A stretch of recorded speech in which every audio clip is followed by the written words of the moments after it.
હરે કૃષ્ણ મહારાજની જય.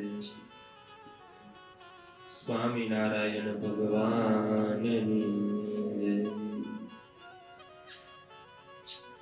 બિરાજો શુભ શાંત આ હૃદયમાં, કલ્યાણકારી હરી ચોદી અક્ષરધામના અધિપતિ, પ્રત્યક્ષ સર્વોપરી,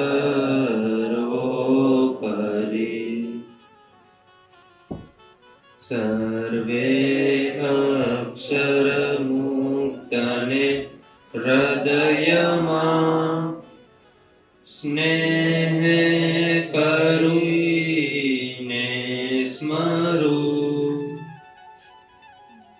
જેથી હે કરુણાળુ મોહતણુ તો તે દુઃખ જાવે કરું.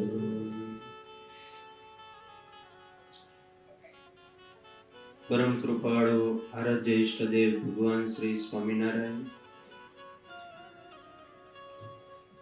પૂજ્ય ગુરુદેવ શાસ્ત્રીજી મહારાજ, પૂજ્ય ગુરુ મહારાજ, પૂજ્ય સ્વામી,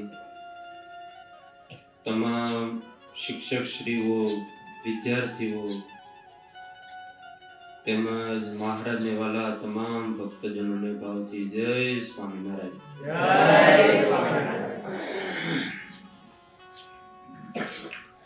જય સ્વામિનારાયણ. એ हाय हेलो छोड़ो और हरे हरे बोलो. आई एम कोई न जन सियाड़ा.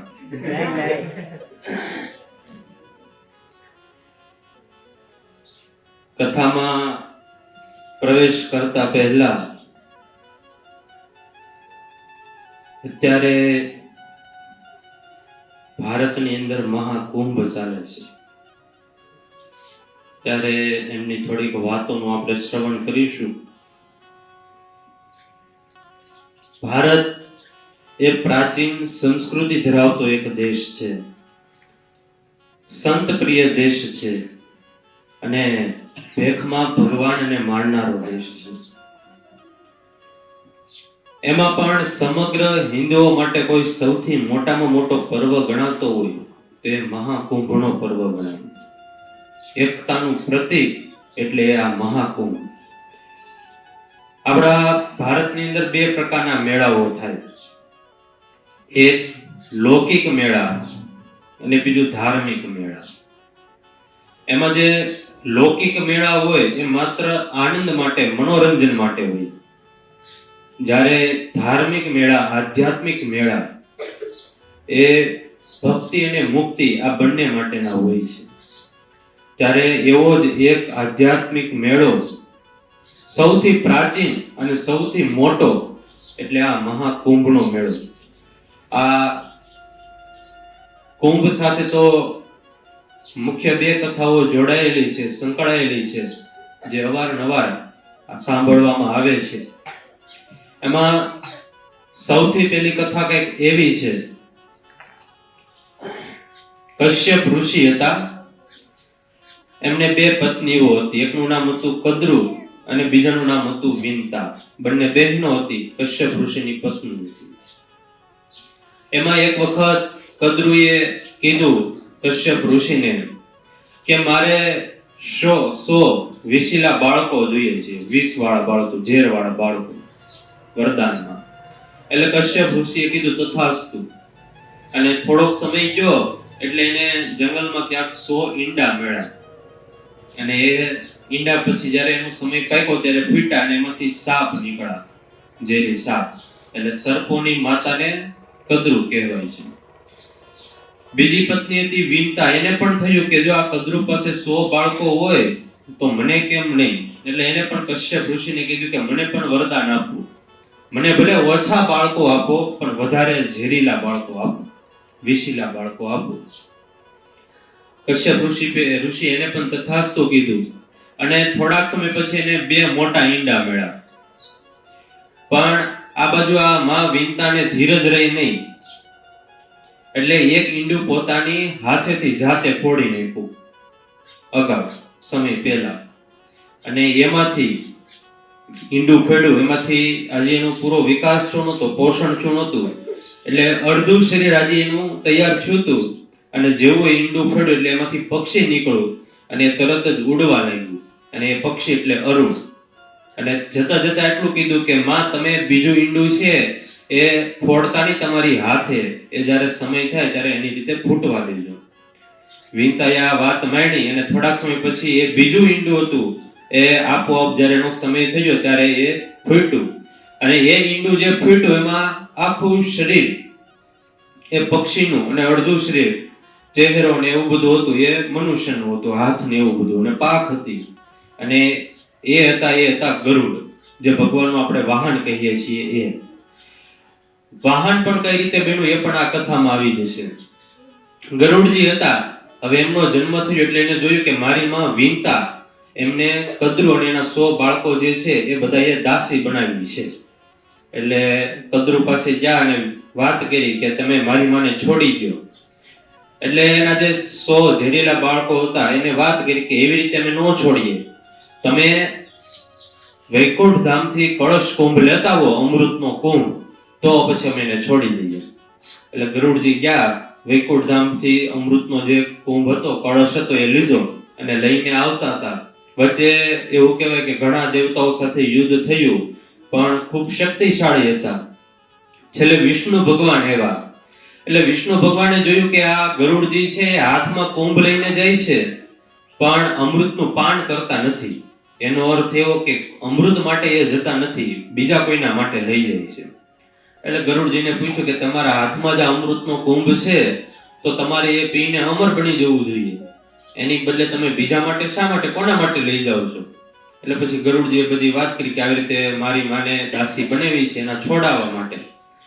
તો ભગવાને કીધું કે હું તમને અમૃતનો કુંભ લઈ જવા દઉં, પણ એક શરત, આ કુંભ તમે લઈ જાઓ અને જેવો જમીન ઉપર મૂકશો ત્યારથી તમે મારા વાહન થઈ જશો. ગરુડજી કાંઈ વાંધો નહીં, તમારું વાહન એ તો મારું ભાગ્ય, વાહન બનવાનો મોકો મળી. પછી ગરુડજી ગયા, જમીન ઉપર અમૃતનો કુંભ મૂક્યો, કળશ મૂક્યો, અને ભગવાનના ત્યારથી એ વાહન થઈ ગયા ગરુડજી.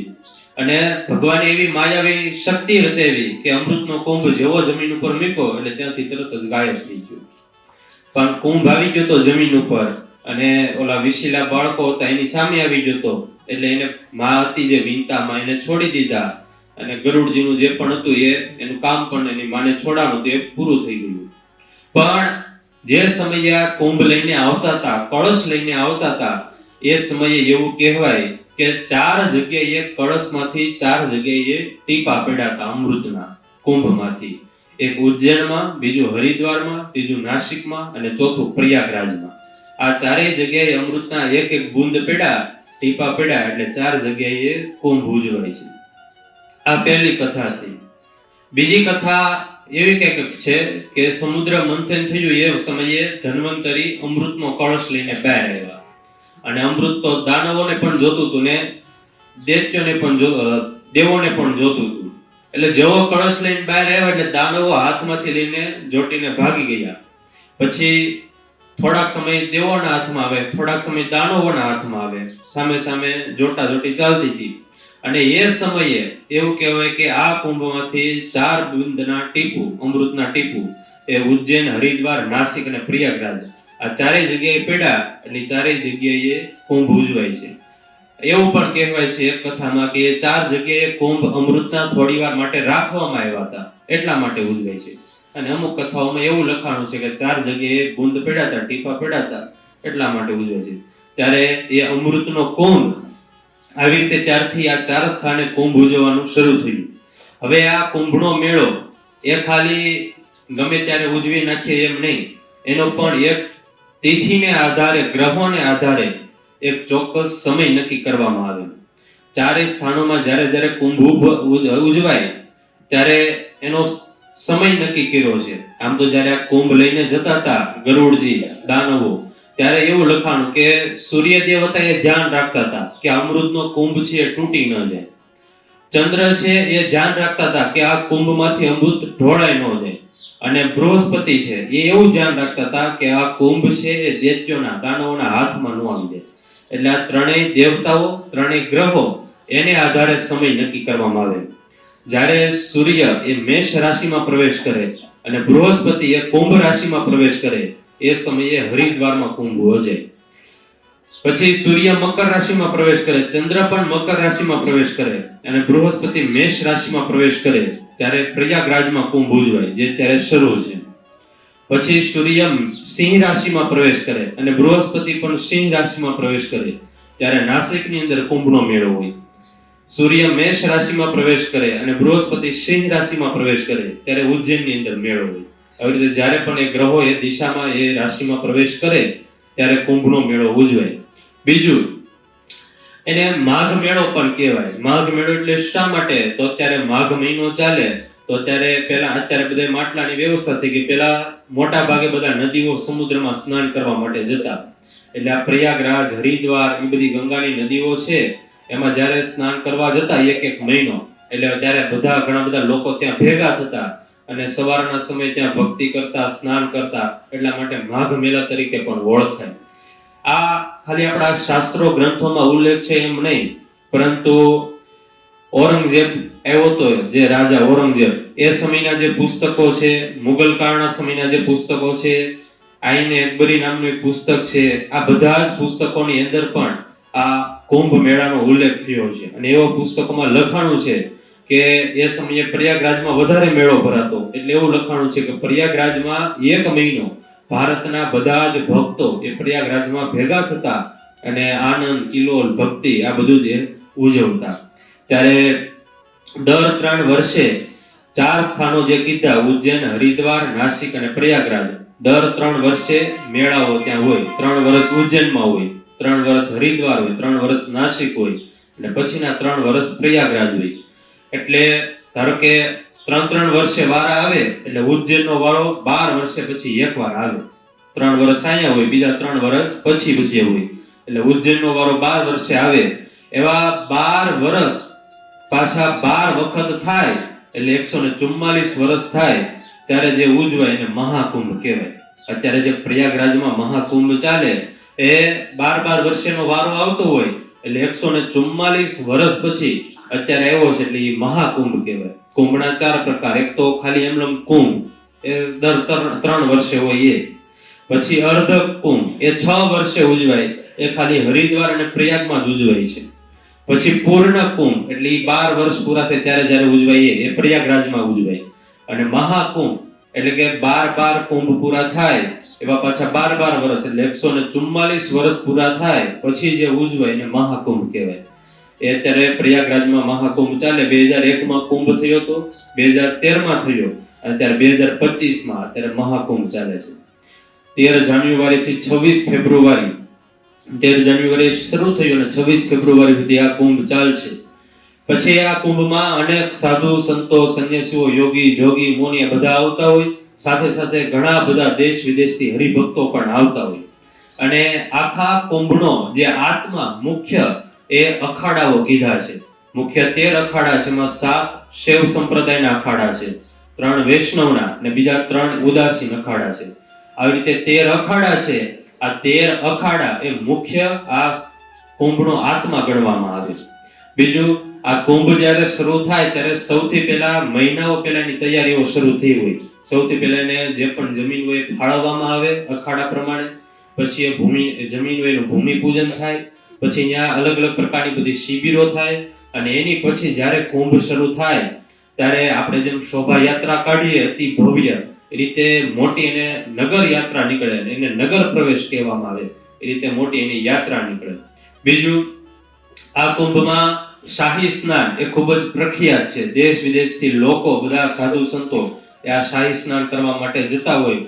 આમ તો આ કુંભની અંદર 3 વખત શાહી સ્નાન છે. 13 જાન્યુઆરીએ જે જતું રહ્યું, હવે 12 ફેબ્રુઆરીના દિવસે આવશે અને 26 ફેબ્રુઆરીના દિવસે મહાશિવરાત્રી છે. એ દિવસે શાહી સ્નાન છે. શાહી સ્નાન શા માટે કહેવાય? તો કે પહેલાના સમયમાં રાજાશાહી હતી, ત્યારે રાજાઓ જેમ નગર યાત્રા માટે નીકળતા ત્યારે ઢોલ નગારા વાગતા હોય, હાથીની અંબાડી ઉપર બેઠા હોય, ઘોડા ઉપર બેઠા હોય અને સરસ મજાની યાત્રા નીકળતી હોય. એમ જ્યારે અત્યારે શાહી સ્નાન હોય ત્યારે અત્યારે પણ સાધુ સંન્યાસીઓ હોય જે પણ એ બધાની સવારીઓ નીકળે, હાથીઓ ઉપર, ઘોડાઓ ઉપર, અલગ અલગ બધી પાલખી ઉપર એની સવારી નીકળતી હોય, એટલે શાહી સ્નાન કહેવામાં આવે. બીજું અમૃત સ્નાન પણ કહેવામાં આવે છે. અમૃત સ્નાન શા માટે? તો કે જ્યારે અમૃતના ટીપું પડ્યા, બૂંદ પડ્યા, ત્યારે એવું કહેવાય કે નદીઓ છે ચારે સ્થાનોની, એ નદીઓમાં પડ્યા, એટલે અમૃતના ટીપા એમાં પડ્યા, એટલે એ નદીમાં કોઈ સ્નાન કરે તો એને અમૃત જેટલું ફળ મળે, એટલા માટે એને અમૃત સ્નાન પણ કહેવામાં આવે છે. આવી રીતે પ્રાચીન, આધ્યાત્મિક, પૌરાણિક આ બધી જ કથાઓ આ કુંભ સાથે સંકળાયેલી છે અને એટલા માટે અત્યારે ભારત વર્ષમાં આ કુંભનો મેળો ચાલે છે. હવે આપણે શ્રીમદ ભાગવતની કથાનું શ્રવણ કરતા હતા, ત્યારે ભાગવતની કથામાં હવે આપણે પ્રવેશ કરીએ. એક સમયે સંકાદિકોએ નારદજીને એક પ્રાચીન ઇતિહાસ સંભળાવતા વાત કરે છે કે નારદજી, એક માણસે પાપ કરવામાં ક્યારે પણ પાછું વાળું ન જોયું અને પાપ એટલા બધા એને કર્યા, એવા બધા ખરાબ કર્મો કર્યા કે મૃત્યુ પામ્યા પછી એને મુક્તિ પણ ન મળી. પછી જ્યારે એને ભાગવતની કથા સાંભળી અને એ કથા સાંભળવાથી પછી એને મુક્તિ મળી, એ હવે કથા હું તમને સંભળાવું છું, તો તમે એ સાવધાન થઈને સાંભળજો. તુંગભદ્રા તટે પૂર્વમ અભૂત પતન મુતમમ યત્ર વર્ણસ્વ ધર્મેન સત્ય સત્કર્મ તત્પરા. તુંગભદ્રા નદીના કિનારે એક ઉત્તમ શહેર છે. ત્યાં આત્મદેવ નામના બ્રાહ્મણ રહે છે અને પોતાના કર્મોની અંદર તત્પર રહેનારા એ બ્રાહ્મણ છે. એક એમની પત્ની છે અને પત્નીનું નામ છે ધુંધુલી. ગામની વાતો કરવામાં લાગેલી છે અને સ્વભાવ એમનો ક્રૂર છે. લોક વાર્તા રતા ક્રૂરા પ્રાયોશો બહુ જલ્પિકા શૂરા ચ કૃકૃત્યેષુ કૃપણા કલહ પ્રિયા. એમને તમે ગામની વાતો કરવા જો તો કાઈ વાંધો આવે નહીં, પણ એને તમે સત્સંગમાં બેસાડો, ભજનમાં બેસાડો તો એનું મન લાગે નહીં. અને આ દુનિયામાં ઘણાને એવું હોય, તમે એને જમવાનું આપો, ભોજન આપો તો કાઈ વાંધો આવે નહીં. હંસલો હરિભજનનો આળસુ ને ભોજનમાં હોશિયાર. હંસલાને ભજનમાં બેસવું ન ગમે અને ભજનમાં બેસે તો ઝોકા ખાય. હંસલાને ગીતા સાંભળવી ન ગમે અને નિંદાનો શોખીન. હંસલાને ભજન ગાવા ન ગમે અને હંસલો ઘેર ઘેર ફરવા જાય. હંસલાને હંસની સંગત ન ગમે ને બગલાની સંગાથે રહે. હંસલો હરિભજનનો આળસુ ને ભોજનમાં હોશિયાર. ત્યારે આત્મદેવ અને ધંધુલી બંને પોતાનું ગૃહસ્થ જીવન જીવી રહ્યા છે. સંપત્તિ ખૂબ જ અઢળક છે, પણ ક્યારેય કોઈને દાન આપતા નથી, સત્કર્મ કરતા નથી. સંપત્તિ ખૂબ જ છે પણ સંતતિ નથી, પુત્ર નથી, સંતાન નથી. એટલે પછી આત્મદેવને એક દિવસ વિચાર આવ્યો કે હવે હું થોડુંક દાન કર્મ કરું, સત્કર્મ કરું તો મારી ઘરે ભગવાનની કૃપા થાય અને દીકરાનો જન્મ થાય, સંતાનની પ્રાપ્તિ થાય. એટલે ખૂબ દાન કર્મ કર્યું, સત્કર્મ કર્યું, પણ છતાં સમય ગયો પણ સંતાનની પ્રાપ્તિ થઈ નહીં. એટલે સંતાન ન હોવાને કારણે આત્મદેવને વિચાર આવ્યો છે કે હવે હું આત્મહત્યા કરી લઉં. અને આવો નબળો વિચાર કરીને પોતાનું જીવન ટૂંકાવવા માટે એ જંગલમાં જાય છે. કારણ કે આત્મદેવ વિચારે છે કે એટલા વર્ષો ગયા તોય સંતાન પ્રાપ્તિ થતી નથી.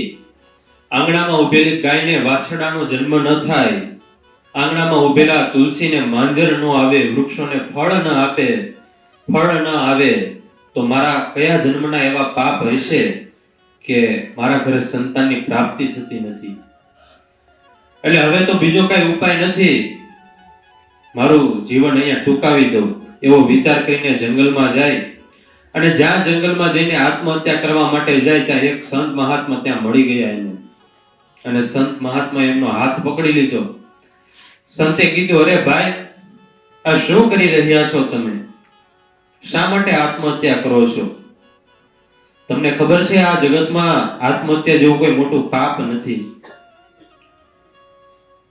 ત્યારે શા માટે અત્યારે આત્મહત્યા કરવા, તમારું જીવન એ બગાડવા માટે, આવી રીતે નાશ કરવા માટે જઈ રહ્યા છો?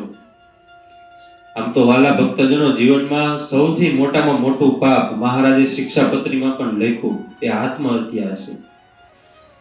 કોઈ પણ પ્રકારની મુસીબત આવે, ક્યારે પણ માર્ગ દેખાતો બંધ થઈ જાય, ત્યારે ભગવાનના શરણે જવું. પહેલા ભગવાનને પ્રાર્થના કરવી, ભજન કરવું.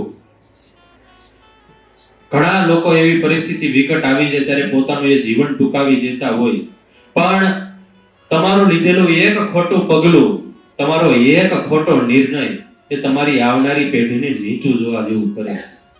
જ્યારે તમે આત્મહત્યા કરો, કાંઈ પણ અવળું પગલું ભરો, અને પછી તમારી આવનારી પેઢી હોય, તમારા પરિવારના કોઈ સભ્ય હોય, એ 5, 10, 15 માણસોની વચ્ચે બેઠા હોય, પોતાનો હૃદયનો પ્રસ્તાવ રજૂ કરે, પોતાના હૃદયની વાત રજૂ કરે, ત્યારે તરત જ 2-3 માણસો ત્રાસી નજરે જોતા હોય, તરત વાત કરે કે રહેવા દો ભાઈ, તમે સલાહ આપોમાં. હમણાં જ થોડા સમય પહેલા ખબર છે ને, તમારા પપ્પાએ આત્મહત્યા કરી, અને પછી પિતાજીએ આત્મહત્યા કરી હોય, અને એની પાછળ દીકરાઓને આ બધું સહન કરવું પડતું હોય, શોષણ થતું હોય, એમની કોઈ વાત માનતું ન હોય. ત્યારે જીવનમાં આજ ખરાબ સમય એવો હોય તો કાલે સારો સમય પણ આવે, પણ એક વિચારા વગરનો નિર્ણય, એક વિચારા વગરનું પગલું એ પેઢીઓ સુધી દાગ લગાડીને જતો હોય. એક સરસ મજાનો પ્રસંગ છે પુરાણી પ્રેમ પ્રકાશ દાસજી સ્વામીનો. ગુરુકુળમાં હતા સ્વામી, વિદ્યાર્થીઓ અભ્યાસ કરતા હોય એટલે સાંજના સમયે ફ્રી હોય એટલે સ્વામી પાસે બેસવા માટે જતા, અને સ્વામી પણ સરસ સત્સંગની બધી મીઠી મીઠી વાતો કરતા હોય. એમાં સ્વામી એક વખત સમજાવતા હતા કે બાળકો, મહારાજે આપણને શિક્ષાપત્રી આપી, એમાં 212 શ્લોક છે, અને એમાં થોડાક આગળના શ્લોકો આપણે જોઈએ તો એ તો બધા મંગલાચરણના છે. બીજા આપણે વિભાગ પ્રમાણે બધા શ્લોકો કાઢીએ તો કઈ બહુ વધારે વધે નહીં. રાજાના શ્લોક હોય તો એ કઈ આપણે પાળવાના ન હોય, બ્રાહ્મણના હોય, સાધુના હોય, સંન્યાસીના હોય તો એ આપણે પાળવાના ન હોય, સધવા સ્ત્રીના હોય, વિધવા સ્ત્રીના હોય તો એ આપણે કઈ પાળવાના ન હોય, સંપત્તિ વાળા હોય તો એ પાછા પાળવાના હોય, નકર પૈસાના હોય તો એ પાળવાના ન હોય. તો કે આવી રીતે આપણે ઘણા શ્લોકો કાઢીએ તો પછી થોડાક એવા શ્લોકો વધે, એ આપણે પાળવાના હોય. એટલે એમાં એક છોકરો કે હા સ્વામી, આ આત્મહત્યા ન કરવી ને એ બધા શ્લોકો કઈ આપણે પાળવાના ન હોય. એટલે સ્વામી કે નહીં હો કેતન, એનું નામ હતું કેતન, કે એ શ્લોક તો આપણે ખાસ પાળવાના હોય. એવા આત્મહત્યા ન કરવી, ચોરી ન કરવી, આ બધા તો સામાન્ય શ્લોક છે, એ તો જીવનમાં ખાસ પાળવાના હોય. તે બીજા બધા શ્લોક તારવા એ તો વાત જુદી છે, એનો કઈ વાંધો નહીં, પણ આવા શ્લોક તો જીવનમાં ખાસ પાળવાનો હોય. એ વખતે કેતન કઈ બોલ્યો નહીં, સાંભળી વાત. એ વાતને વર્ષો પસાર થયા. કેતને ગુરુકુળમાં અભ્યાસ પૂર્ણ કર્યો અને ભાવનગરમાં એને હીરાનો ધંધો શરૂ કર્યો. ખૂબ કમાણો એ હીરાના ધંધામાંથી, પણ જીવનમાં કે ધંધામાં ચડતી ને પડતી તો શરૂ જ હોય. એટલે થોડોક સમય ગયો હોય છે, પછી એને ધંધામાં અચાનક આખો ધંધો ચોપટ થઈ ગયો, અને ભયંકર દેવું ચડી ગયું માથે. અને જે પણ ઉઘરાણી વાળા હોય એ રોજ ઘરે આવીને બેસીને ઉઘરાણી કરે. એટલે પછી આ કેતને નિર્ણય કર્યો કે હવે આમાંથી છૂટવાનો બીજો કઈ ઉપાય દેખાતો નથી, એટલે હું હવે મરી જાઉં, આત્મહત્યા કરી લઉં. એટલે કાતિલ ઝેરની બોટલ લઈ આવ્યો, ઘરે પોતાની રૂમમાં ગયો, એક બાજુ ઝેરની બોટલ મૂકી, બીજી બાજુ બધા જે પણ મકાન, માલ, મિલકત, ગાડી જે પણ બધું હતું એના બધા કાગળિયા હતા એ કરવાના છે, બધા કરીને એનો થપ્પો મૂક્યો અને ઝેર પીવાની તૈયારીમાં. છેલ્લે એવું થયું કે હવે હું ભગવાનને યાદ કરી લઉં, હવે તો આમાં બીજો કઈ રસ્તો મને દેખાતો નથી, ભગવાનને પ્રાર્થના કરી લઉં, ભગવાનને યાદ કરી લઉં. ભગવાનને 2 હાથ જોડીને આંખો બંધ કરીને ભગવાનને યાદ કર્યા. મોટા સંતોને યાદ કરી લો, ગુરુદેવ શાસ્ત્રીજી મહારાજને યાદ કર્યા, પ્રેમ પ્રકાશ દાસજી સ્વામીને યાદ કર્યા, પુરાણી સ્વામીને. અને જેવા સ્વામીને યાદ કર્યા ત્યાં જ ઓલું તરત દ્રશ્ય યાદ આવ્યું કે જોજે હો કેતન, આ આજ્ઞા તો ખાસ પાળવાની, આત્મહત્યા તો નહીં જ કરવાની. જ્યાં દ્રશ્ય યાદ આવ્યું, આમ જાણે સ્વામી આવીને જ કઈ ન જાવે, હૃદયમાં ઝબકારો થઈ ગયો કે ઓહો, સ્વામી યાદ આવ્યું, સ્વામી યાદ કરાવ્યું. તરત જ ઝેરની બોટલ કચરામાં નાખી દીધી, કાગળિયા ફાડી નાખ્યા, ભગવાનને યાદ કરીને સુઈ ગયો. નિર્ણય કરી લીધો કે હવે આત્મહત્યા તો ક્યારેય નહીં, જિંદગીમાં આજ નહીં, ભવિષ્યમાં ક્યારેય આત્મહત્યા નહીં કરું. સવારે જાગ્યો, બધું ભગવાનના અને સંતોના વિશ્વાસે બધું મૂકી દીધું, ભગવાનનું ભજન શરૂ કર્યું. અને 2005 ની અંદર જેમ ભગવાનનો ભગત એ ભગવાનનું ભજન કરતા કરતા ભગવાનના ધામમાં જાય, એમ ભગવાનનું ભજન કરતા કરતા 2005 ની અંદર એ જીવ ભગવાનના ધામમાં ગયો. ત્યારે એક સંતોના શબ્દો એ યાદ રાખી લે જે આખું જીવન બચાવી લેતા. એટલે સાધુ મહારાજે કીધું, આત્મદેવ ભાઈ તમે આત્મહત્યા ન કરો. શા માટે મરી જવું છે? ભગવાને આપેલો આટલો મોંઘો મનુષ્યનો દેહ તમારે આમ જ વેડફી નાખવો છે? અરે મહારાજ, મારે દીકરો નથી, સંતાન નથી, અને પુત્ર ન હોય તો મારે જીવન જીવીને કરવું શું? પુત્ર વગરનું જીવન તો આ સંસારમાં નકામું છે. અરે દીકરો નથી તો ભગવાનની કૃપા સમજો તમારા માથે. દીકરા નથી એ પણ રડે છે, અને આજે 4 દીકરા છે પણ મા બાપની સેવા નથી કરતા, તો એ મા બાપ પણ આજે રડે છે. પણ સાધુ મહારાજ, દીકરો નથી તો મને મુક્તિ કોણ અપાવશે? મારું શ્રાદ્ધ કોણ કરશે? પિંડદાન કોણ કરશે? શાસ્ત્રનો નિયમ છે કે કોઈ પણ વ્યક્તિ મૃત્યુ પામે ત્યારે પિંડદાન થવું જોઈએ, શ્રાદ્ધ થવું જોઈએ. પણ વાલા ભક્તજનો એટલું યાદ રાખજો કે પિંડદાન થાય તો જ આપણને મુક્તિ મળી જાય એ પાછું નક્કી નથી. આપણને મુક્તિ, આપણને ગતિ એ તો આપણા કર્મ પ્રમાણે મળે છે. આજે તમે સમાજમાં જોતા હશો, આજે માણસો જેમ જેમ વધારે ભણતા જાય છે એમ એમ શોર્ટ થતા જાય છે. માણસ તો શોર્ટ થતો ગયો, પણ સાથે સાથે ક્રિયાઓ બધી પણ શોર્ટ કરતો ગયો. પેલા વડીલોને બધાને ખબર છે કે જે પણ કોઈ પણ વ્યક્તિનું મૃત્યુ થતું તો 12મા દિવસે બધી એની ક્રિયાઓ પૂર્ણ થતી. 12મા દિવસે બધું કર્મ બધું કરાવતા. અત્યારે 12મા દિવસ સુધી, ત્યારે એ સમયમાં 12મા દિવસ સુધી બધા આવતા, સગા સંબંધીઓ, બધા સ્નેહીજનો આશ્વાસન આપે, 12 દિવસ સુધી બધા રોકાય, બધી ક્રિયા વિધિ જે પણ હોય બધું કરાવે. પણ અત્યારે જેમ જેમ સમય જતો જાય એમ 12મા દિવસથી 9મા દિવસે, 9મા દિવસથી 7મા દિવસે, 5મા દિવસે અમારે હવે પ્રસંગ આવે છે એટલે 3જા દિવસે, અને ક્યાંક ક્યાંક તો એક દિવસમાં 2 કલાકમાં પતાવી દે, અને પાછું એનું નામ રાખ્યું ઉઠમ. 2 કલાકમાં બધું પતાવી દેવાનું વિધિ. ત્યારે જેમ જેમ માણસ ભણતો જાય છે એમ એમ બધી ક્રિયાઓ ટૂંકી થતી જાય છે, વિધિઓ નાની થતી જાય છે. તો આવનારા સમયમાં તમારી પેઢી એ કદાચ પિંડદાન કરે પણ ન પણ કરે, ત્યારે આવનારા સમયમાં દીકરાઓ ઘઉંના લોટના ગોળા અને ચોખાના લોટના ગોળા મૂકીને પિંડદાન કરે, અને પછી આપણને મુક્તિ મળે એવી નઠારી આશા સાથે આપણે જીવન જીવવું, એની કરતા આપણે અત્યારે જીવીએ છીએ ત્યારે જ આપણે આ પિંડદાનને ભગવાનને ન અર્પણ કરી દઈએ. અને ઠાકોરજી આ પિંડ તો શું, એક પાણીનું ટીપું એ પણ તુલસી પત્ર વગર સ્વીકાર કરતા નથી. ત્યારે આ પિંડ ઉપર તુલસી પધરાવે. તુલસી પધરાવ એટલે તુલસીનો ઢગલો કરવો એમ નહીં. તુલસી પધરાવ એટલે ગળામાં તુલસીની કંઠી પહેરવી, કપાળમાં તિલક ચાંદલો કરવો. કારણ કે કંઠી હોય તો એમ થાય કે કોકના માલિકીના છીએ. બાકી તમે ઓલું જોયું છે, કૂતરા રખડતા હોય તો મ્યુનિસિપાલિટી વાળા આવીને શું કરે? ઉપાડીને લઈ જાય. પણ જે કૂતરાના ગળામાં પટ્ટો હોય, બેલ્ટ હોય, એને ઉપાડે નહીં, એને ન લઈ જાય. કેમ? આ કોકની માલિકીનો છે. એમ ગળામાં તુલસીની કંઠી છે, કપાળમાં તિલક ચાંદલો હોય છે, તો આપણે કોકના માલિકીના લાગશું. એમના દૂતો આવશે તો વિચાર કરશે કે નહીં, આ તો ભાઈ ભગવાનનો ભગત છે, ભગવાન છે આના માલિક, તો પછી એ આપણને યમદૂતો લઈ જશે નહીં. અને કોઈના માલિકીના નહીં હોય તો કૂતરાને જેમ લઈ જાય ને આપણને લઈ જાય. ત્યારે ગળામાં તુલસીની કંઠી ધારણ કરવી, આ શરીર એ ભગવાનની સેવામાં અર્પણ કરીને રાખવું. એટલે સાધુ મહારાજ આત્મદેવને સમજાવે છે, પણ આત્મદેવ કાંઈ સાધુ મહારાજની વાત માનતા નથી. તમે મને આશીર્વાદ આપો કે મારા ઘરે સંતાન થાય, નહીતર મને આજે મરી જવા દો. આત્મદેવ મહાત્માજી સમજાવે, અરે ભાઈ, આ સંસારમાં ક્યાં બહુ સુખ છે? પુત્ર નથી તો ભગવાનની કૃપા સમજો તમારા માથે. અરે તમને સંન્યાસીઓને અમારા સંસારીની શું ખબર પડે? જ્યાં સુધી દીકરો ન હોય તો આ સંસારમાં અમારું પિંડદાન કરે કોણ? અમારું આજીવિકા બધી પૂરી પાડે કોણ? અમારી વૃદ્ધાશ્રમમાં સેવા કરશે કોણ વૃદ્ધાવસ્થામાં? એટલે ખૂબ આત્મદેવને સમજાવ્યા, પણ કહેવાય ને, લાગતો કે ભૂત બાતો છે, નહીં માનતે. આત્મદેવ કઈ સમજ્યા નહીં. પછી સંન્યાસી સાધુ મહારાજ હતા, એમને એક ફળ આપ્યું. લ્યો, આ ફળ તમારા પત્નીને ખવડાવજો, અને ભગવત કૃપાથી તમારા ઘરે સંતાન પ્રાપ્તિ થશે. આત્મદેવ ફળ લઈને ઘરે આવ્યા, ફળ પત્નીને આપ્યું, બધી વાત કરી. પણ પત્ની હતી લોક વાર્તા હતા ક્રૂરા, પ્રાયશ બહુ જલ્પિકા. એટલે ધુંધુલી વિચારે કે આ ફળ હું ખાઈશ, 9 મહિના સુધી મારે આ બધી જ કષ્ટ વેદના સહન કરવી પડશે, મારા ઉદરમાં બાળક આવશે, મારે પછી સારા ભોજન નહીં ખવાય, સારી વાનગીઓ નહીં ખવાય, મારે છૂટથી હરીફરી નહીં શકાય, અને કેટલી બધા પ્રકારના કષ્ટો, વેદનાઓ, દુઃખો આ બધું સહન કરવું પડશે.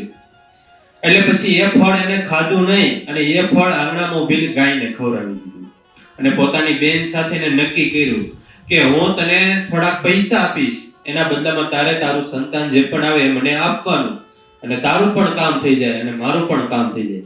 પોતાની બેન સાથે નક્કી કર્યું, અને પોતાના આત્મદેવ પોતાના પતિને છેતરા છે, ખોટું નાટક કર્યું છે કે હું ગર્ભવતી છું, અને આવી રીતે સમય પછી સમય પસાર થાય છે.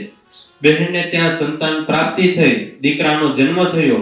એ દીકરો અહીંયા ધુંધુલીને આપે છે, અને ધુંધુલીનું નામ રાખે છે ધુંધુકારી.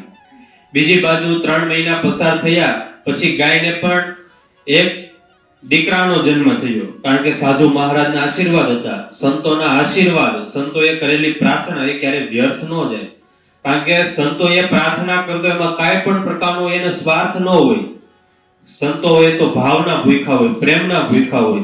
સાધુ ભૂખા ભાવકા ધનકા ભૂખા નહીં, और जो धन का भूखा भी है तो साधु कहावत नहीं. ત્યારે સંતની કૃપાથી આ બાજુ ગાયે પણ બાળકને જન્મ આપ્યો. આખું શરીર મનુષ્યનું, માત્ર કાન હતા એ ગાયના કાન હતા, એટલે એમનું નામ રાખ્યું છે ગોકર્ણ. એકના બદલે 2 દીકરાઓની પ્રાપ્તિ થઈ, આનંદ થઈ ગયો, અને એમાં પણ દીકરાઓ ધીરે ધીરે મોટા થયા. ગોકર્ણ મહારાજ મહાજ્ઞાની બન્યા છે, ખૂબ ભણ્યા છે, અને ધુંધુકારી મહાશટ ખલ બન્યો છે.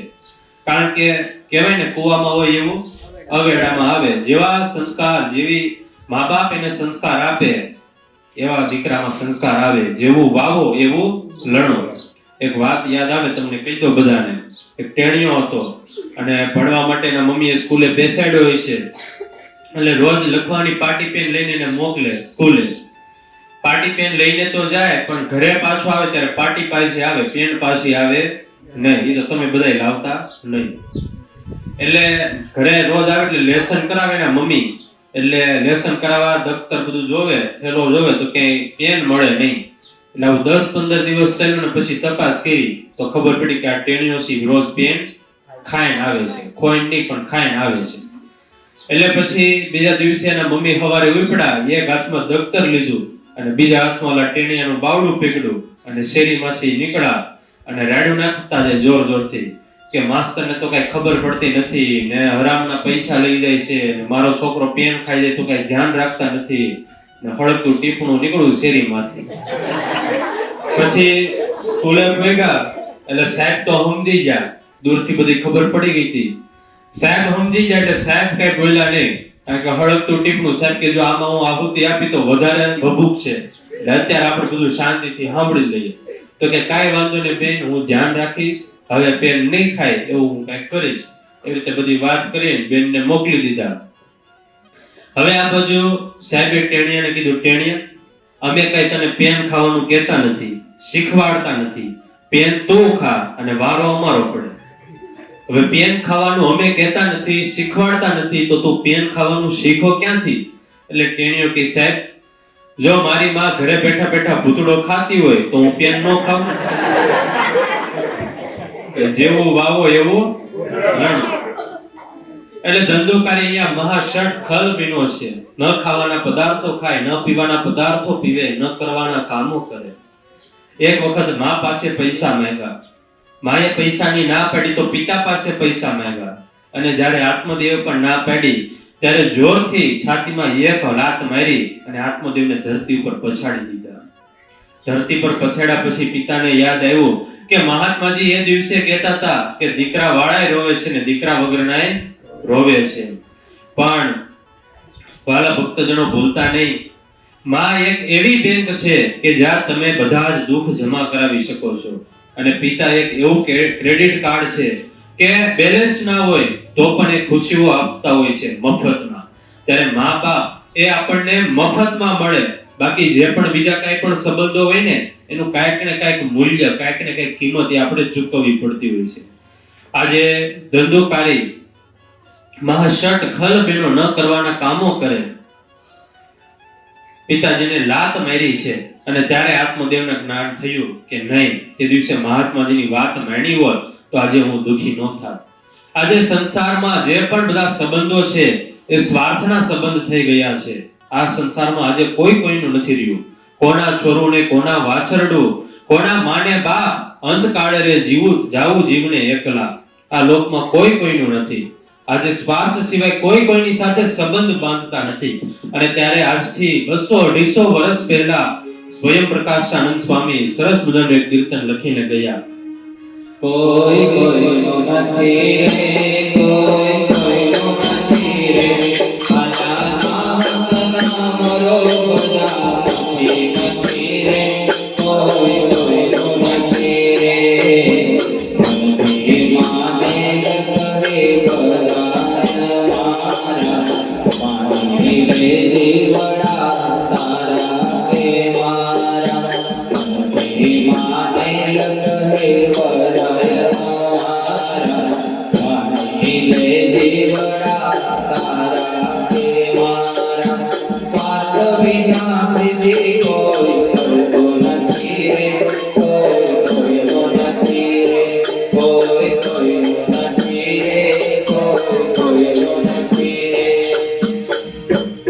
મનથી આપણે માનીએ કે બધા મારા છે, પણ સ્વાર્થ સિવાય કોઈ કોઈની સાથે પ્રીતિ કરતું નથી.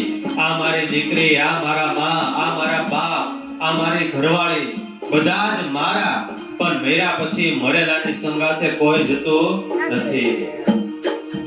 આરી દીકરી ને આરી માત છે, આરી ઘરવાળી ને આરો બાપ છે, કોવાની સંગાથે કોઈ જતું નથી રે, કોઈ કોઈનું નથી રે, જન્મી જને તારે જન્મારે દીધો, આરી પોષીને તને મોટેરો કીધો, પરિણામથી મારા સામો જતો નથી રે, કોઈ કોઈનું નથી રે, કોઈ કોઈનું નથી રે, કોઈ કોઈનું નથી રે.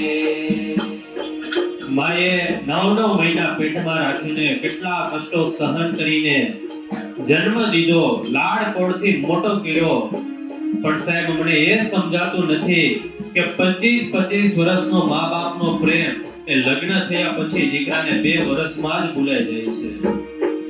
કેટલાક ગયા ને કેટલાક જવાના, ના કોઈ રહ્યા ને ના કોઈ રહેવાના, કેટલાક ગયા ને કેટલાક જવાના, ના કોઈ રહ્યા ને ના કોઈ રહેવાના, ગયા એના કોઈ સમાચાર નથી રે, કોઈ કોઈનું નથી રે, પરમ પ્રકાશ કરે હરિને બદલ્યો, માનવનો દેહ મળ્યો ભેરો સુરાર્યો, પરમ પ્રકાશ કરે હરિને બદલ્યો, માનવનો દેહ મળ્યો ભેરો સુરાર્યો, એ તારા સાજા સંતાથી પ્રભો નથી રે, કોઈ કોઈનું નથી રે, કોઈ કોઈનું નથી રે, કોઈ કોઈનું નથી રે, કોઈ કોઈનું નથી રે, કોઈ કોઈનું નથી રે. સ્વામી કહે તારા સાચા સંગાથી, તારા સાચા સગા તો ભગવાન છે. આ માનવનો દેહ મળ્યો છે તો આ તારો ફેરો, આ તારો જન્મારો તું સુધારી લે, કારણ કે આ દુનિયામાં કોઈ કોઈનું નથી. स्वार्थना सौ सगा संबंधी, स्वार्थनी छे दुनिया अंधी। किसी कवि ने क्या खूब सुंदर लिखा है, था मैं नींद में और मुझे इतना सजाया जा रहा था, बड़े प्यार से मुझे नहलाया जा रहा था, ना जाने था वो कौन सा अजब खेल मेरे घर में बच्चों की तरह मुझे कंधे पर उठाया जा रहा था पास मेरा हर अपना उस वक्त, फिर भी मैं हर किसी के मन से भुलाया जा रहा था। जो कभी देखते भी न था मोहब्बत की निगाहों से, उनके दिल से भी प्यार मुझ पर लुटाया जा रहा था। मालूम नहीं क्यों हैरान था हर कोई मुझे सोते देखकर, जोर जोर से रोकर मुझे जगाया जा रहा था। कांप उठी मेरी रूह वो मंजर देखकर, जहां मुझे हमेशा के लिए सुलाया जा रहा था। मोहब्बत की इंतहा थी जिन दिलों में मेरे लिए, उन्हीं दिलों के हाथों से आज मैं जलाया जा रहा था।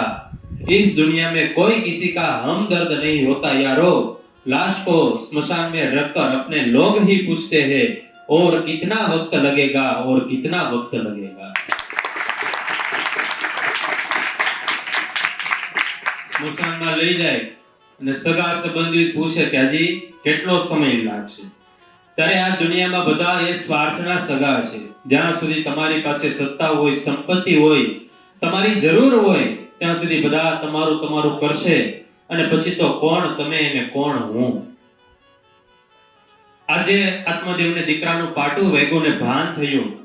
બીજા દીકરા ગોકર્ણ મહારાજ પાસે આવ્યા છે, બધી વાત કરી અને પૂછ્યું, અરે બેટા, હું આ દીકરાના મોહના અંધારા કૂવામાં પડ્યો છું, હું આ સંસારની મોહ માયામાં બંધાયેલો છું। હવે આ બધા જ માંથી મારે છૂટવું હોય તો મારે શું કરવું જોઈએ? અને એ વખતે ગોકર્ણ મહારાજે કીધું છે, પિતાજી એક વાત કહું, ધર્મ ભજસ્વમ સતતમ ત્યજ લોક ધર્મન સેવસ્વ સાધુ પુરુષા જભી કામ તૃષ્ણામ। પિતાજી તમે સંસારની વાસના છોડી દો, હવે પ્રભુનું ભજન કરો, ભક્તિ કરો। અને પોતાના દીકરાની વાત માની આત્મદેવ ગરીબ પરિવાર સંસારની બધી જ જવાબદારી છોડીને ભગવાનનું ભજન સ્મરણ કરવા માટે નીકળી જાય છે। બીજી બાજુ ધુંધુકારી એ માને હેરાન કરે છે, દુઃખ આપે છે, માં પાસે પૈસા માંગે અને ધુંધુલી પૈસા ન આપે તો સળગતું ઉબાડિયું લઈને મારવા માટે દોડે। ધુંધુલી હાથ જોડે, પગે પડે, રડે, પ્રાર્થના કરે, તેમ છતાં પણ ધુંધુકારી કાંઈ પણ સમજે નહીં અને માને માર મારીને હેરાન પરેશાન કરે। એક વખતે ઘટના એવી ઘટી કે બેભાન અવસ્થામાં નશો કરીને ધુંધુકારી સૂતો છે। રાત્રિનો સમય હતો, ધુંધુકારી સૂતો છે એવું સમજીને માં ઘરની બહાર નીકળવા માટે જાય છે, પણ માનું હૃદય તો જોવો સાહેબ, જ્યારે ધુંધુલી ઘરની બહાર નીકળવા માટે નીકળે, બીજી બાજુ ઓરડામાં દીકરો સૂતેલો છે, જોઈ જાય છે અને એકદમ છુપાઈને માં ધુંધુલી એ દીકરા પાસે જાય છે। દીકરાના માથા ઉપર હાથ ફેરવો, ગાલ ઉપર હાથ ફેરવો, કપાળમાં એક ચુંબન કર્યું અને ભગવાનને પ્રાર્થના કરી કે દીકરા ભગવાન તારું સારું કરે। આ દુનિયામાં તમે કોઈને જાકારો આપી શકો અથવા તો કદાચ લોકો તમને જાકારો આપી શકે, પણ આ દુનિયામાં માં એક એવો પાત્ર છે કે ક્યારેય પણ દીકરાને જાકારો ન આપે। પણ મા બાપ બે વખત ખૂબ જ દુખી થાય, બે વખત ખૂબ જ રડે। એક તો દીકરી જ્યારે ઘર છોડે ત્યારે અને બીજું દીકરો તર છોડે ત્યારે। માં ધુંધુલી એ ભગવાનને પ્રાર્થના કરે છે, જા દીકરા ભગવાન તારું સારું કરે, અને ભગવાનને પ્રાર્થના કરીને આશીર્વાદ આપી ત્યાંથી નીકળી જાય છે। જંગલમાં જતી હોય ધુંધુલી, ઘાટ અંધારું હોય અને અચાનક જ કૂવામાં પડે અને ત્યાં કૂવામાં એનું મૃત્યુ થઈ જાય છે। આ બાજુ ધુંધુકારી ન કરવાના કામ કરતો હોય, એમાં એક વખત રાજાનો ખજાનો તોડ્યો અને જે સ્ત્રીઓના સંગ માટે એને ખજાનો તોડ્યો હતો એ જ સ્ત્રીઓએ એને મોઢામાં અગ્નિના અંગારાઓ આપીને મારી નાખ્યો। મર્યા પછી ધુંધુકારી પ્રેત અવસ્થાને પામ્યો છે। પ્રેત અવસ્થામાં પણ ધુંધુકારીને ખાવામાં સુખ મળે નહીં, ક્યાંય રહેવાનું સ્થાન મળે નહીં, રહેવામાં સુખ મળે નહીં, અત્યંત વેદના દુઃખ સહન કરવા પડે। ગોકર્ણ મહારાજે ગયાજીમાં શ્રાદ્ધ કર્યા, બધાને મુક્તિ મળી ગઈ, પણ એક માત્ર આ ધુંધુકારીને મુક્તિ ન મળી। અને ધુંધુકારીને મુક્તિ ન મળી એટલે પોતાના ભાઈ ગોકર્ણ મહારાજ પાસે આવ્યા છે પ્રેત અવસ્થાની અંદર અને કીધું છે કે ભાઈ મને મુક્તિ અપાવો। એટલે ગોકર્ણ મહારાજે કીધું કે મેં ગયાજીમાં શ્રાદ્ધ કર્યા છતાં તને મુક્તિ ન મળી। અને એ વખતે ધુંધુકારીના શબ્દો છે, ગયા શ્રાદ્ધ સતેય નાપી મુક્તિર્મે ન ભવિષ્યતિ। આ ગયાજીમાં તમે એક બે નહીં 100 જેટલા શ્રાદ્ધ કરશો તોય મને મુક્તિ મળે એમ નથી, કારણ કે મેં કર્મો જ એવા કર્યા છે। પછી ગોકર્ણ મહારાજ સૂર્યનારાયણને પ્રશ્ન કરે છે કે જેને ગયાજીના શ્રાદ્ધથી મોક્ષ ન મળે તો એને મોક્ષ શેનાથી મળે? અને એ સમયે સૂર્યનારાયણ ભગવાને કીધું છે કે એને મોક્ષ આ શ્રીમદ ભાગવત આપી શકે, માટે તમે ભાગવતની કથા બેસાડો। પછી શ્રીમદ ભાગવતની કથા બેસાડવાનું નક્કી કર્યું અને એ કથાના મંડપમાં બધા આવીને બેઠા છે. ગોકર્ણ મહારાજ કથા વાંચી રહ્યા છે. પ્રેત ધુંધુકારી લીલા વાસની સોટીમાં આવીને બેઠા છે અને ત્યાં 1 દિવસ 2 દિવસ 3 દિવસ 7 દિવસ સુધી ભાગવતની કથા ચાલે. 7મા દિવસે ભાગવતનું પુણ્ય ફળ એ ભગવાનના ચરણોમાં અર્પણ કરવામાં આવ્યું અને વાસની સોટી ફાટી એમાંથી ધુંધુકારી એ દિવ્ય શરીરને ધારણ કરી ભગવાનના પાર્ષદો આવ્યા હતા, એમના વિમાનમાં બેસીને ભગવાનના ધામમાં જાય છે. ધુંધુકારીનો મોક્ષ થયો એટલે ત્યાં બેઠેલા શ્રોતાઓએ પણ પ્રશ્ન કર્યો ગોકર્ણ મહારાજને કે અમે પણ 7 દિવસ કથા સાંભળી તો પછી અમને કેમ ભગવાન કે ભગવાનના પાર્ષદો લેવા માટે ન આવ્યા? અને એ સમયે ગોકર્ણ મહારાજે કીધું કે કથા તો તમે પણ સાંભળી અને ધુંધુકારીએ પણ સાંભળી, પણ તમે કથા જે હેતુ માટે સાંભળી એ હેતુ અલગ હતો, ધુંધુકારીએ જે કથા સાંભળી એ હેતુ પણ અલગ હતો. બીજું કે તમે એકાગ્રતાથી કથા સાંભળી નહોતી અને ધુંધુકારીને પોતાનો મોક્ષ કરવો હતો એટલે સંપૂર્ણ કથા એકાગ્રતાથી સાંભળી હતી, એટલા માટે એનો મોક્ષ થયો. બીજું, આ ભાગવતની 7 દિવસની કથા એ હકીકતમાં આપણા જીવનની 7 ગાંઠો તોડવા માટેની કથા છે. કઈ 7 ગાંઠો? તો કામ, ક્રોધ, લોભ, મદ, મોહ, મત્સ અને ઈર્ષા. આ 7 ગાંઠો તૂટે એટલે આપણું જીવન એ ભાગ્યમય ધન્યમય બની જતું હોય. આ ભાગવતની કથા એ મરેલા લોકોને પણ મુક્તિ અપાવે. તો વાલા ભક્તજનો, મારે તમને એ કહેવું છે કે જે માણસો પંચભૂતના શરીરથી અહીંયા હાજર નથી એને પણ જો આ ભાગવત મુક્તિ અપાવે તો તમે બધા તો આ ભાગવતના મંડપમાં બેઠા છો તો તમને પછી મુક્તિ કેમ ન મળે? ત્યારે આ ભાગવત મહાત્મ્યની કથા એને અહીંયા વંદન કરી હવે આપણે પહેલા સ્કંદમાં પ્રવેશ કરીએ. શૌનકોએ સૂત નામના મહાપુરાણીને પ્રશ્ન કર્યો છે કે આ ભાગવતની રચના કરી કોને? અને એ સમયે મહાપુરાણી કહે છે કે આ ભાગવત એ મારા ગુરુદેવ વ્યાસે લખ્યું છે. વ્યાસે આ ભાગવત શા માટે લખ્યું? એને આ લખવાની પ્રેરણા કરી કોને? તો નારદજીએ. તો પછી આ નારદજી અને વ્યાસ બંને મેળા ક્યાં? કઈ રીતે? અને એ સમયે પછી આગળની કથા સંભળાવે છે કે નારદજી અને વ્યાસજી બંને વ્યાસ આશ્રમમાં મેળા. એક વખતના સમયે નારદજી વ્યાસ આશ્રમમાં આવ્યા અને એ સમયે વ્યાસ એ ખીન મને ઉદાસ મને બેઠેલા હતા. આજે ઘરમાં બધાને ડાયમંડ સેટ છે, સોફા સેટ છે, ડિનર સેટ છે, ટી સેટ છે, છતાં બધાના મન અપસેટ છે. એટલે પછી વ્યાસજીએ ઉદાસ મને બેઠા હતા એટલે નારદજીએ જોઈને પ્રશ્ન કર્યો, હે પારાશર્ય, આજે તમે કેમ ઉદાસ છો? આવી રીતે તમે કેમ બેઠા છો? શું થયું તમને? વ્યાસજીએ વાત કરી, અરે દેવર્ષિ, આટલા બધા મેં ગ્રંથો લખ્યા, પુસ્તકો લખ્યા, શાસ્ત્રો લખ્યા, જ્ઞાન ખૂબ જ લખ્યું, છતાં પણ મને હૃદયમાં શાંતિ થતી નથી. માટે મને હવે હૃદયમાં શાંતિ થાય એવો કંઈક ઉપાય બતાવો. અને એ વખતે નારદજીએ કહ્યું છે, વ્યાસજી, તમે જે લખ્યું એ બધું જ્ઞાન લખ્યું છે. હવે તમારે જો શાંતિ જોતી હોય તો તમે ભગવાનના જીવન ચરિત્ર લખો, ભગવાનનું તમે જીવન લખો. અને લ્યો આ ચતુશ્લોકી ભાગવત. એ સમયે મૂળ 4 શ્લોકનું ભાગવત એ નારદજી પાસે હતું. નારદજી પાસે બ્રહ્માજી પાસેથી આવ્યું હતું અને બ્રહ્માજીને ભગવાન ખુદ વિષ્ણુ ભગવાને બ્રહ્માજીને આપ્યું હતું. એ 4 શ્લોકનું મૂળ ભાગવત નારદજીએ વ્યાસજીને આપ્યું અને આ 4 શ્લોકનો વિસ્તાર કરીને આ 4 શ્લોકમાંથી 18,000 જેટલા શ્લોક વ્યાસજીએ આ ભાગવતની અંદર લખ્યા. ત્યારે 18,000 શ્લોક, 12 સ્કંદ, 335 અધ્યાય અને 5,76,000 અક્ષરોથી સભર એવો આ ગ્રંથ એટલે શ્રીમદ ભાગવત.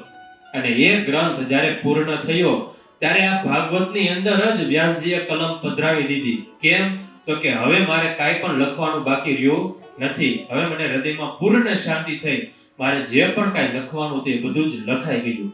ત્યારે ગ્રંથ તો લખાઈ ગયો, પણ હવે બીજી બાજુ ચિંતા એ થઈ કે આ મહાન ગ્રંથ, આ મહાન પુરાણ એને વાંચશે કોણ? એને ભણશે કોણ? કારણ કે જેવા તેવાના હાથમાં તો આ ગ્રંથ આપી દેવાય નહીં. હવે સુખદેવજી મહારાજ એનો તો જન્મ થયો ત્યારથી જ એ ઘર છોડીને જતા રહ્યા છે. આ ભાગવત ભણાવવું કોને? એટલે વ્યાસજીએ નક્કી કર્યું કે આ ભાગવત હું મારા આશ્રમમાં રહેલા શિષ્યોને, બાળકોને ભણાવું. એટલે બાળકોને ભાગવતના શ્લોકો કંઠસ્થ કરાવ્યા છે. પણ વ્યાસજીએ વાત કરી કે બાળકો, તમે જ્યારે પણ યજ્ઞ કાષ્ઠ ભેગા કરવા માટે જાઓ, જંગલમાં જાઓ, ત્યારે તમારે આ ભાગવતના શ્લોકો ગાવાના, પણ અધૂરા ગાવાના, આખા નહીં ગાવાના. ભલે ગુરુદેવ જેવી તમારી આજ્ઞા. ગુરુદેવની આજ્ઞા પ્રમાણે બાળકો જંગલમાં જ્યારે પણ જાય ત્યારે શ્લોકોનું જ્ઞાન કરે. બરહા પીડમ નટવર વપુ કર્ણયો કર્ણિકારકમ વિભદ્ર વાસ કનક કપિશમ વેજ્યંતી ચ માલા. બાળકો આગળ વધતા જાય, પાછા વળી શ્લોક ગાય, આગળ વધતા જાય, શ્લોક ગાતા જાય, અને એમાં આ અધૂરા શ્લોક એક વૃક્ષની છાયામાં બેઠેલા દિગંબર અવસ્થામાં પદ્માસન વાળીને બેઠેલા સુખદેવજી મહારાજના કાને પીડ્યા. સુખદેવજી મહારાજે શ્લોક સાંભળ્યો, અરે આ તો મારા ભગવાનનો શૃંગાર છે, મારા ઠાકોરજીનો શૃંગાર છે. ભગવાનનો શૃંગાર, અને હાથમાં વાસળી નહીં, માથામાં મોર મુકુટ નહીં. જ્યાં સુધી કૃષ્ણ ભગવાનના શૃંગારમાં વાસળી નો આવે, મોર મુકટ નો આવે, ત્યાં સુધી ભગવાનનો શૃંગાર અધૂરો ગણાય. તો વાસળી અને મુકટ નહીં. પછી જે બાજુ શ્લોકનો અવાજ આવતો હતો એ દિશામાં આગળ વધ્યા, અને ત્યાં જઈને જોયું તો બાળકો શ્લોક ગાતા હતા. એટલે બાળકોને પૂછ્યું કે બાળકો, આ શ્લોક તમે ગાઈ રહ્યા છો? હા મહારાજ, અમે ગાઈ રહ્યા છીએ. તો આ પછી અધૂરા કેમ ગાવ છો? તમને આખા શ્લોક આવડતા નથી? અરે મહારાજ, આવડે છે ને. તો પછી આખા શ્લોક સંભળાવો ને. અને એ સમયે બાળકો સંભળાવે છે, બરહા પીડમ નટવર વપુ કર્ણયો કર્ણિકારકમ વિભદ્ર વાસ કનક કપિશમ વેજ્યંતી ચ માલા. રંધાર વેનોર દર્સુદયા પુર્યન ગોપ વૃંદે વૃંદારણ્ય સ્વપદરમણમ પ્રાવિશ ગીત કીર્તિ. ભગવાનના શૃંગારનો એક શ્લોક સાંભળો અને સુખદેવજીનું મન લોભાઈ ગયું. બાળકોએ બીજો શ્લોક સંભળાવ્યો. અમારા ઠાકોરજીનો સ્વભાવ પણ સારો છે, અને એટલો સારો સ્વભાવ છે કે માતા યશોદાએ દૂધ પીવડાવ્યું તો એનો તો મોક્ષ કર્યો, પણ સાથે માસી પૂતનાનો પણ મોક્ષ કર્યો, ઝેર પીવડાવ્યું તો એનો પણ મોક્ષ કર્યો.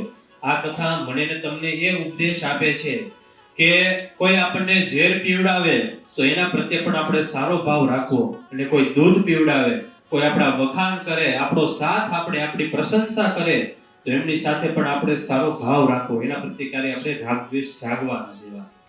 ત્યારે સુખદેવજીએ કીધું કે બાળકો, આ શ્લોક તમે ક્યાંથી શીખા? અરે અમારા ગુરુદેવ પાસેથી. કોણ તમારા ગુરુદેવ? સ્વયં ભગવાન વ્યાસ. અને એટલું સાંભળ્યું ત્યાં તો સુખદેવજીને યાદ આવ્યું કે આ વ્યાસ એ તો મારા પિતાજી છે, તો મને લઈ જાઓ ને વ્યાસ આશ્રમમાં. પછી બાળકો સુખદેવજી મહારાજને વ્યાસ આશ્રમમાં લાવે છે. સુખદેવજી મહારાજ વ્યાસજી પાસેથી આખું ભાગવત ભણ્યા છે, શ્લોક કંઠસ્થ કર્યા છે, અને સુખદેવજી મહારાજ આખું ભાગવત ભણીને પરમ ભાગવતના એવા સરસ મજાના મોટા વક્તા તૈયાર થયા છે. ત્યારે આ ચતુશ્લોકી ભાગવત એનો વિસ્તાર કરીને વ્યાસજી આખું ભાગવત મહાપુરાણ લખ્યું. સુખદેવજી મહારાજે ભાગવત ભણ્યા, અને આજે એ જ ભાગવત સ્વયં ઠાકોરજી આ વાગ્મય સ્વરૂપ રૂપે આપણા આંગણે પધાર્યા છે. આ ભાગવતની પ્રદક્ષિણા, આ ભાગવતના દર્શન, એમનો સ્પર્શ, એમના એક એક શબ્દ એ આપણા અનેક જન્મોના પાપને બાળીને ભસ્મ કરી નાખે એવા છે. ત્યારે આ ગ્રંથથી પિતૃઓનો તો કલ્યાણ થાય, પણ મારું ને તમારું પણ કલ્યાણ કરી દે એવું આ દિવ્ય મહાપુરાણ છે. આપણા જ્ઞાનને, આપણા વૈરાગ્યને, આપણી ભક્તિને આ ભાગવતજીએ જાગૃત કરી દે. આપણી આધિ વ્યાધિ ઉપાધિ, શરીરના દુઃખ, મનના દુઃખ, પદાર્થના દુઃખ, એમાંથી આ ભાગવતજી આપણને મુક્ત કરાવે એવું આ દિવ્ય ભાગવત એ મહાપુરાણ છે. આ ભાગવતને કલ્પવૃક્ષ ગણાવ્યું છે. નિગમ કલ્પતરો ગલિતમ ફલમ શુક મુખાદ મુત દ્રવ્ય સંયુતમ. વેદ, ઉપનિષદ, પુરાણ, શાસ્ત્રો, આ તમામનો રસ એ આ ભાગવતની અંદર સમાયેલો છે. આમ તો કેરી હોય તો કેરીમાં ત્રણ વસ્તુ હોય, ઉપર છાલ હોય, અંદર રસ હોય, અને એની અંદર પાછો શું હોય? ગોટલો હોય. ત્યારે આ એવો રસ, કેરીનો રસ હોય, છાલ કાઢી નાખી, ગોટલો કાઢી નાખીને રસ ખાઈ, અને હવે તો 12 માસ મળે ને, ફ્રોઝનમાં સ્ટોર કર્યો જ હોય. પણ આ એવો આંબો છે, આ એવી કેરીનો રસ છે, એ આ લોકનો રસ નથી, પણ અખંડ ભુવનમાંથી આવેલો એ કેરીનો રસ છે. બીજું, પાકી કેરી, પણ કેવી પાકી કેરી? કાર્બનથી પકાવેલી નહીં. હાખની કેરી ખાધી ને તમે? ખાધી. પોપટ કેરી ખાય, હાખની કેરી વૃક્ષ ઉપર પાકી ગયો એને હાખની કેરી કહેવાય. ત્યારે આ એવી કેરીનો રસ છે, એવા આંબાનો રસ છે કે અખંડ ભુવનથી ઉતરો છે. ત્યારે આ ભાગવત રૂપી રસ એ આજે આપણા ગુરુકુલના આંગણે આવ્યો છે. ત્યારે આવો આ ભાગવત રૂપી આંબાને આપણે વધાવીએ. આંબો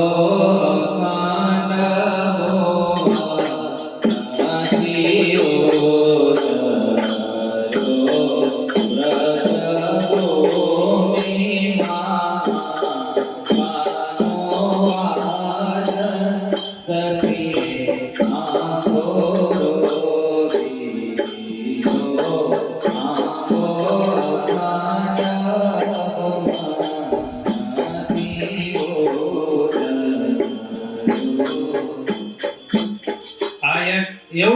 પવિત્ર છે એવો આંબો છે. માત્ર થોડા પ્રમાણમાં મળી જાય ને રસ આનો તોય જીવન ધન્ય બનાવી દે.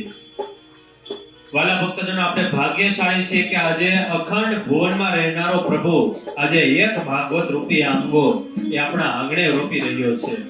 આ આંબો આવ્યો ક્યાંથી? આ આંબો સ્વયં ભગવાન પરમાત્માએ બ્રહ્માજીને આપ્યો. બ્રહ્માજીએ નારદજીને આપ્યો અને નારદજીએ એ આંબો ભગવાન વ્યાસને આપ્યો.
વ્યાસજીએ ભાગવતનો વિસ્તાર કર્યો અને 4 શ્લોકમાંથી કેટલા મોટા ભાગવતની રચના કરી.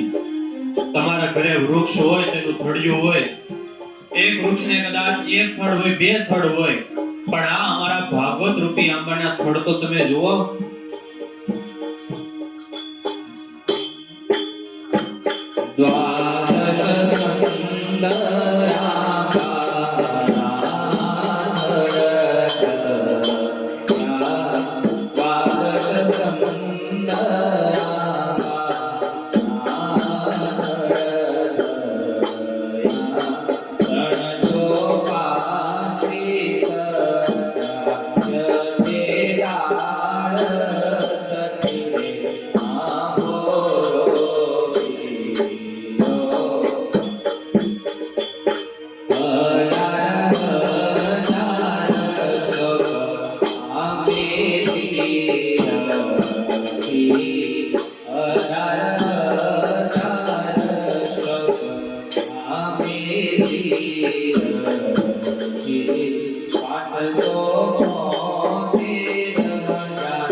એક બે થડ નહીં, 12 થડિયા. ભાગવતના 12 સ્કંદ છે, 335 ડાળીઓ એમની, અને 1 2 3 નહીં 18,000 જેટલા શ્લોક, 5,76,000 જેટલા અક્ષરો એ આ ભાગવતજીની અંદર છે. અને આ ભાગવતનો કોઈ એક શબ્દ સાંભળે, કોઈ યાદ રાખે અથવા તો ઘરમાં રાખે તો એનું પણ સારું થાય, કલ્યાણ થાય, એવું આ કલ્પ વૃક્ષ સમાન ભાગવતજી છે.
આ ભાગવત રૂપી આંબો એકાય પૈસા લઈને બજારમાં જાવ તો ન મળે, બેંકમાં જાવ તોય ન મળે.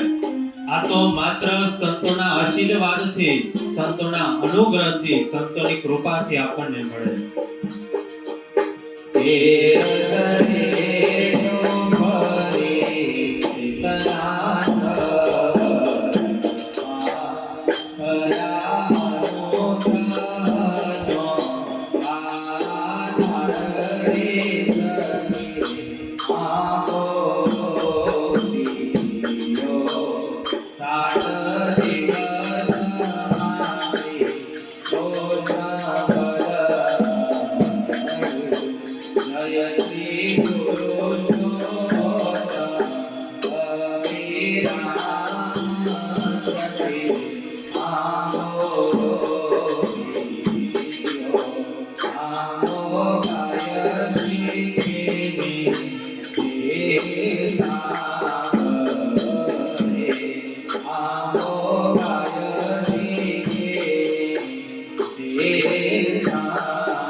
હજારો વર્ષો પહેલા આ ભાગવત રૂપી અમૃત એ વ્યાસજી મને ને તમને આપી ગયા.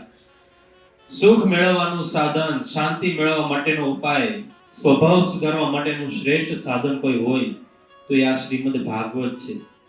જીવન કેમ જીવવું, આપણો અંતકાળ કેમ સુધારવો, વિનય અને વિવેક કેમ પ્રાપ્ત કરવા, જ્ઞાન અને વૈરાગ્યને યુવાન અને સમૃદ્ધ કેમ બનાવવા, તત્વમાં બિરાજેલું એ ભગવાનનું સ્વરૂપ એમના દર્શન કેમ કરવા, આ બધું જ આપણને આ ભાગવતજી શીખવાડે છે.